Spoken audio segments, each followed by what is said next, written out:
Hello guys, मैं हूं बलवंत कुमार और आप देख रहे हैं मेरा यूट्यूब चैनल बायोलॉजी अड्डा। आज हम आप लोगों के बीच कुछ एनिमल किंगडम से एमसीक्यू लेके आए हैं जो नीट और बिहार बोर्ड दोनों के लिए काफी हेल्पफुल रहेगा। तो चलिए आज हमारे पास कुछ क्वेश्चन है, क्वेश्चन सॉल्व करते हैं। और आगे भी बहुत सारा सेट लेके आएंगे जिसमें क्वेश्चन होंगे।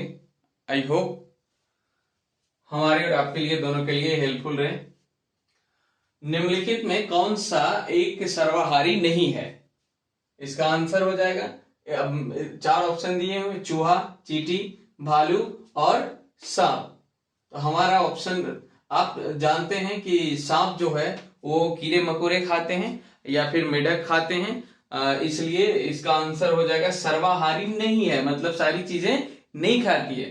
तो सांप क्या करता है? सिर्फ कीड़े मकोड़े और फ्रॉग को खाता है, इसलिए आपका आंसर हो जाएगा डी।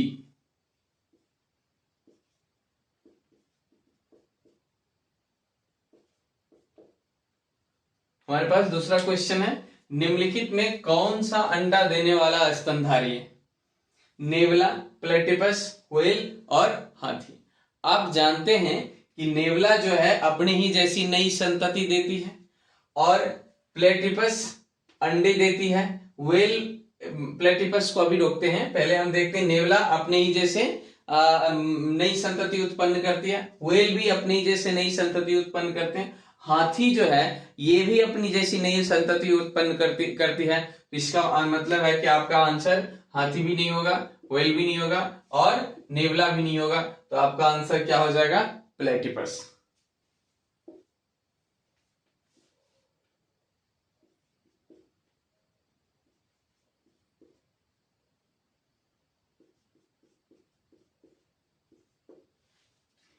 हमारे बीच अगला सवाल है, मादा एनाफिलीज खून क्यों चूसती है? अब जान लीजिए, 12th में एक चैप्टर है ह्यूमन हेल्थ एंड डिजीज, मानव स्वास्थ्य एवं रोग। वहां आप जब पढ़ेंगे तो प्लाज्मोडियम वाइवेक्स जो है उसका साइकिल पढ़ने को मिलेगा।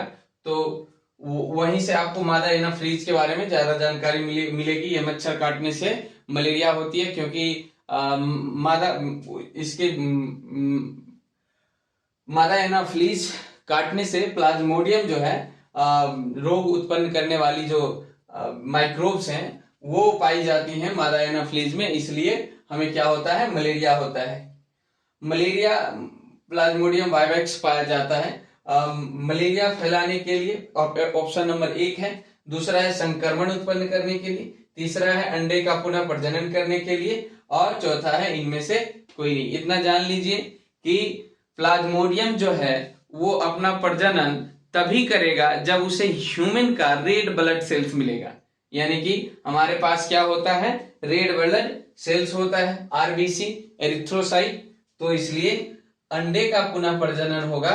इसका आंसर क्या होगा? अंडे का पुनः प्रजनन, क्योंकि इसे पुनः प्रजनन करने के लिए आरबीसी की आवश्यकता होती है।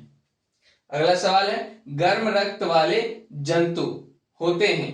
पहला ऑप्शन है मछली, दूसरा ऑप्शन है स्तनधारी, तीसरा ऑप्शन है सरीसृप और चौथा ऑप्शन है उभयचर।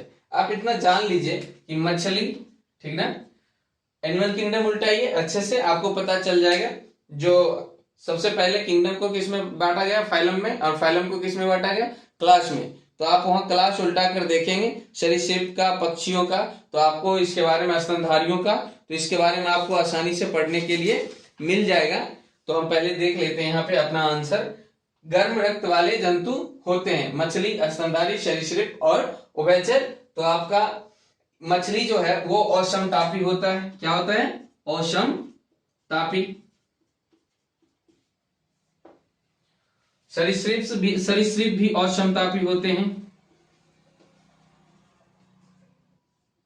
और उभयचर भी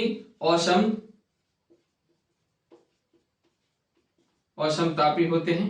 इसलिए आपका आंसर क्या हो जाएगा? स्तनधारी। ये तीनों नहीं होंगे तो ऑटोमेटिक क्या है? आंसर क्या हो जाएगा? स्तनधारी। उभयचर जो होता है वो दोनों तरह के, उभय मीन्स यानी कि दोनों तरह के माहौल में रह सकते हैं, यानी कि पानी पे भी रह सकते हैं और स्थल पे भी रह सकते हैं। इसलिए क्या होता है? इसलिए इसको क्या बोला जाता है? उभयचर बोला जाता है। इसका सबसे अच्छा उदाहरण है मेढक।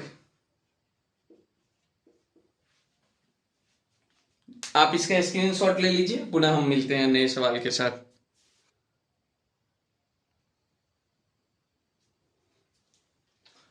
हमारे पास अगला सवाल है, झींगे और तितलियां डैश की उपस्थिति के कारण एक ही फाइलम से संबंधित है। किसकी उपस्थिति के कारण? ऑप्शन है आपके पास द्विपार्श्व सममिति। क्या झींगे और तितलियां जिस संघ में उपस्थित है, क्या उसकी सममिति द्विपार्श्व सममिति है? Option A. ऑप्शन बी है संयुक्त पैर। ऑप्शन सी है एंटीना। एंटीना एक सेंसरी ऑर्गन है। आप जब एनिमल किंगडम पढ़ेंगे तो आपको एंटीना मिलेगा पढ़ने को। उसके बाद डी है खंडित शरीर, यानी कि बॉडी क्या सेगमेंटेड है। तो हमारा जो ऑप्शन होगा झींगे और तितलियां की उपस्थिति डैश के कारण एक ही फाइलम से संबंधित है, तो यह है संयुक्त पैर। संयुक्त पैर शब्द जो है उसका शाब्दिक ऑर्थ्रोपोडा का शाब्दिक अर्थ होता है संयुक्त पैर। तो इसका मतलब हमारा आंसर क्या हो जाएगा भैया? संयुक्त पैर। और ये झींगे और तितलियां किसके उदाहरण हैं? ऑर्थ्रोपोड्स हैं। ये क्या है? ऑर्थ्रोपोड्स हैं झींगे और तितलियां। तो हमारा ऑप्शन हो जाएगा ऑप्शन बी। आंसर क्या होगा? Option B. छठा सवाल है, कैटल फिश का संबंध डैश संघ से। कैटल फिश सीधा सीधा सवाल है भैया भाई, किस है? कैटल फिश जो है वो मोलस्का का उदाहरण है। इसमें कहीं कुछ सोचना है नहीं। तो आपका आंसर क्या हो जाएगा? B, Mollusca.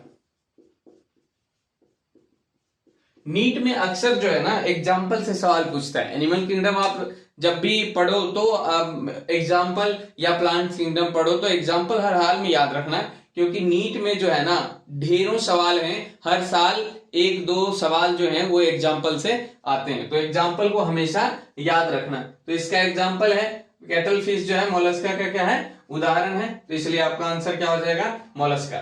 किस संघ के जानवर के संयुक्त पैर होते हैं? अभी हम ऊपर डिस्कस किए थे। ऑर्थ्रोपोडा का मतलब ही होता है, शाब्दिक मतलब ही होता है कि दो पैर, संयुक्त पैर, यानी कि किस संघ के जानवर के संयुक्त पैर होते हैं? तो आपका ऑप्शन ए है मोलस्का, ऑप्शन बी है ऑर्थ्रोपोडा, ऑप्शन सी है एनालिडा और ऑप्शन डी है सभी। तो सभी तो नहीं ही होंगे, ठीक ना, और एनालिडा भी नहीं होगा और मोलस्का भी नहीं होगा।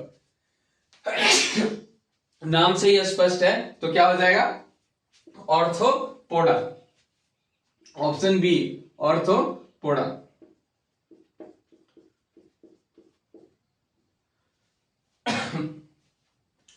रात भी काफी हो गई। सामान्यतः समुद्री अखरोट कहा जाता है। साधारण सवाल है। जब आप टीनोफोर्स पढ़ोगे ना, एनिमल किंगडम पढ़ोगे तो टीनोफोर्स आपका पेज नंबर 50 पे सबसे निचला पैराग्राफ में लिखा है टीनोफोर्स। तो टीनोफोर्स के ऊपर वाला जो सबसे पहला लाइन है ना, उसी में लिखा हुआ है सामान्यतः समुद्री अखरोट कहा जाता है किसको? टीनोफोर को। तो इसलिए आपका आंसर क्या हो जाएगा? Ctenophore, A, option A, ctenophore. अगला सवाल है, सबसे बड़ा संघ कौन सा है? दुनिया का पृथ्वी पे जितने भी जीव पाए जाते हैं उसमें सबसे ज्यादा जो है लगभग 1/3 पार्ट्स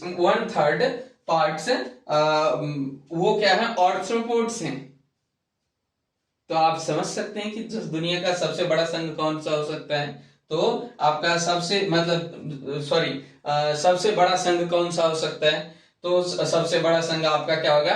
ऑर्थ्रोपोड होगा। इंसेक्ट, सारे इंसेक्ट्स जो हैं वो किस में आते हैं? ऑर्थ्रोपोड्स में आते हैं। तो इसलिए आपका आंसर क्या हो जाएगा? ऑर्थ्रोपोड्स। अगला सवाल है सवाल नंबर 10, नेरिस फेरेटिमा उदाहरण है मोलस्का, ऑर्थ्रोपोडा और एनेलिडा। आप जब एनेलिडा पढ़ेंगे, एनिमल किंगडम उल्टा के एनेलिडा को देखिए, एनेलिडा पढ़िएगा सबसे नीचे, हिरुडिनारिया, और नेरिस फेरेटिमा जो है वो किसका उदाहरण है? एनेलिडा का उदाहरण है। तो आपका आंसर हो जाएगा डी, एनेलिडा।